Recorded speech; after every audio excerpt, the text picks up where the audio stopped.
सो hey guys, कैसे हो आप सभी लोग। Welcome back to my channel एजी अनाई मांगा। तो गाइस, आज मैं एक्सप्लेन करने जा रहा हूँ बुक ऑफ एस्पर का एपिसोड नंबर 665 को, जो कि काफी ज्यादा अमेजिंग होने वाला है। इसलिए पहली वीडियो को like share comment and hype जरूर से कर देना। एंड बाकी जिन लोगों ने भी अभी तक इसका पिछला एपिसोड नहीं देखा है, तो मैंने उस एपिसोड का लिंक इस वीडियो के नीचे डिस्क्रिप्शन में दे दिया है। आप लोग जाकर के पहले उस एपिसोड को जरूर से देख लीजिए। आप लोगों को पता ही होगा कि कल एपिसोड नहीं आया था, जिसका रीजन यही है कि वो ऑलरेडी साइड पे रिलीज हुआ ही नहीं था और मैं उसे एक्सप्लेन नहीं कर पाया एंड आप लोगों तक वो नहीं पहुंच पाया। बाकी अब आ गया है तो देख लीजिए। उससे पहले Ash Pramanik, ARH Shivam, Santosh Sahu, Karan, mister RG gamer and Ashish Mandal, thank you for joining and rejoining जूफेन सिल्वर डीमंस। और अब बाकी के लोग भी अगर मेंबरशिप को ज्वाइन करना चाहते हैं तो ज्वाइन बटन पे जाकर के मेंबरशिप को ज्वाइन कर लीजिए। फिलहाल हमें इस एपिसोड की स्टार्टिंग में हाई वेनेबल यानी कि एल्डर जवान को दिखाया जाता है, जो कि एक काफी ज्यादा कूल एंट्री के साथ में आते हैं और सभी लोगों को बताते हैं मैं ही हूँ इस डीमन स्कैमिंग सेक्ट का हाई वेनेबल यून जियांग। जिन्हें देख जूफेन भी हल्की से स्माइल करते हुए उनसे कहता है कि एल्डर जवान, मुझे बस आप इतना बताइए कि आखिर आप किस साइड पे हैं। तो इस बात पर एक पल के लिए एल्डर जुआन और जूफेन दोनों एक दूसरे की ओर देखने लगते हैं। बाकी के सभी लोग भी काफी ज्यादा टेंस तरीके से देख रहे होते हैं, क्योंकि एक सवाल पूरे के पूरे युद्ध को खड़ा कर सकता है। मगर इधर एल्डर जुआन को कुछ ना बोलता हुआ देख करके जूफेन उनसे कहता है कि अगर सर जीवुए की साइड पे हैं तो फिर इसका मतलब आज से हमारी ये दोस्ती यहीं पर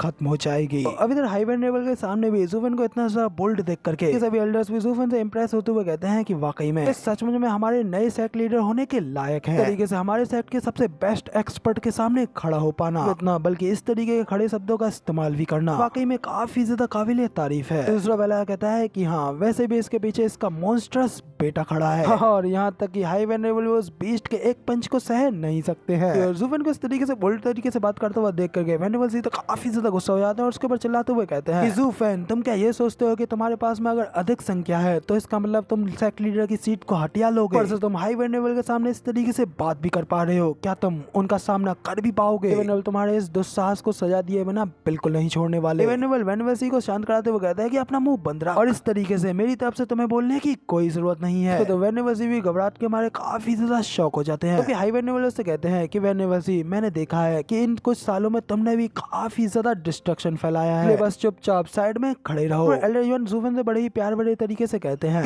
हम दोनों यहाँ पर एक काफी ज्यादा पुराने दोस्त हैं। फॉर गॉड सेक, मैं ही वो था जिसने आपको आपकी पत्नी को वापस लाने की सलाह दी थी कि अब तुम इस पुल पे से नदी को पार करने के बाद में इसे जलाने वाले हो, और इस तरह कह के क्या मुझसे रिश्ता तोड़ने की कोशिश कर रहे हो। जुआन की इन सारी बातों की वजह से जूफेन भी काफी ज्यादा शॉकिंग तरीके से उन्हें देखता रह जाता है, साथ ही एक हल्की सी स्माइल पास करता है। एल्डर जुआन जूफेन से कहते हैं कि ठीक है, अब बात करते हैं, क्योंकि यहाँ पर ऐसी कोई चीज नहीं है जो कि शब्दों से हल ना की जा सके, इसलिए हर वक्त लड़ते और मारकाट करते रहने की कोई जरूरत नहीं है, क्योंकि डीमन स्कैमिंग सेक्ट ने अभी तक आपकी वुमेन को टच भी नहीं किया है। एल्डर जुआन यानी कि हाई वेनेबल सेक्ट हॉल के अंदर जाने लगते हैं और जूफेन से कहते हैं कि ठीक है, फिर मेरे पीछे पीछे आओ, और तुम्हारी वो वुमेन, मैं जानता हूँ कि वो भी तुम्हारे साथ में इस भीड़ में खड़ी हुई है, तो इसलिए आप, आपकी वुमेन और जीवुए, आप तीनों के तीनों अंदर आइए। क्योंकि इसमें 3 लोग ही शामिल हैं, इसलिए आप तीनों इस चीज को सुलझा सकते हैं। हाई वेनेबल की बात सुनने के बाद में जीवुए तो ना चाहते हुए भी उनके पीछे पीछे जाने लगता है। गुस्से में जूफेन को आंख निकालता जाता है। तो ये जूफेन से कहते हैं कि स्टीवर जू, हाई वेनेबल कहीं इस तरीके के मैटर्स के ऊपर खाली सेक्ट लीडर का ही साथ तो नहीं देंगे ना,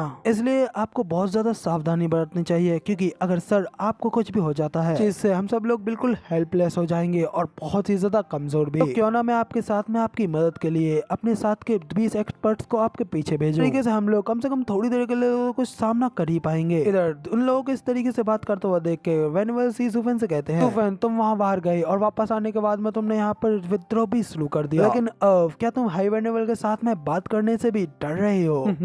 तो फिर आखिर इतना ज्यादा कायर और डरपोक चूहा हमारे सेक्ट लीडर के लिए वर्दी कैसे हो सकता है? जूफेन भी हंसते हुए उनसे कहता है कि वेनेबल जी, मुझे इस तरीके से उकसाने से प्लीज बचिए। हाई वेनेबल भले ही काफी ज्यादा स्ट्रॉन्ग है, लेकिन मैं भी इतनी आसानी से हार मानने वाले बंदों में से बिल्कुल नहीं हूँ, और मैं भले ही उनका सामना नहीं कर सकता, लेकिन वो भी मुझे जाने से नहीं रोक सकते। तो जूफेन की ये बात सुनकर तो वेनेबल जी भी जूफेन को घूर करके देखते रह जाते हैं। तो इधर जूफेन किंगजन के पास में आता है और उससे पूछता है कि क्या तुम डरी हुई हो कि तुम भी यहाँ पर मेरे साथ आने की वजह से खतरे में पड़ गई? किंगजन उससे कहती है कि आखिर एक पुराने दोस्त से मिलने में आखिर किस तरीके का खतरा? तो किंगजन की इस बात पर जूफेन भी उसे कहता है कि वाकई में तुम मेरी ही बंदी हो, किसी भी दूसरे मर्द से बेहद ज्यादा ब्रेव और समझदार। तो ठीक है, चलो देखते हैं हाई वेनेबल वेनुअल को मत लेना, चाहे वो किसी भी साइड पर क्यों ना हो। बस ये याद रखना कि मैं तुम्हें प्रोटेक्ट कर रहा हूँ और मेरे होते हुए कोई भी तुम्हें छू नहीं सकता। के बाद वो ज़ुफेन भी किंगचन का हाथ पकड़ने के बाद में उसे अपने साथ हाई वेनुअल के पीछे पीछे ले जाने लगता है सेक्ट होल के अंदर। इस वजह से ज़ुफेन की साइड का माहौल तो काफी ज्यादा टेंस और घबराया हुआ हो जाता है। वेनुअल सी को लग रहा होता है कि हाई वेनुअल तो बस सेक्ट लीडर के साथ में ही है। अगर अब इन सब के बारे में हमें अंदर दिखाया जाता है, क्योंकि वो तीनों लोग अब अंदर जा चुके होते हैं। क्योंकि इसी के साथ में हाई वेनुअल इंपीरियन 5 से कहते जाते हैं। इंपीरियन 5 अगर कोई भी यहाँ पर किसी भी तरीके की गड़बड़ी खड़ी करने की कोशिश करता है, लोग बस उसे सीधा सीधा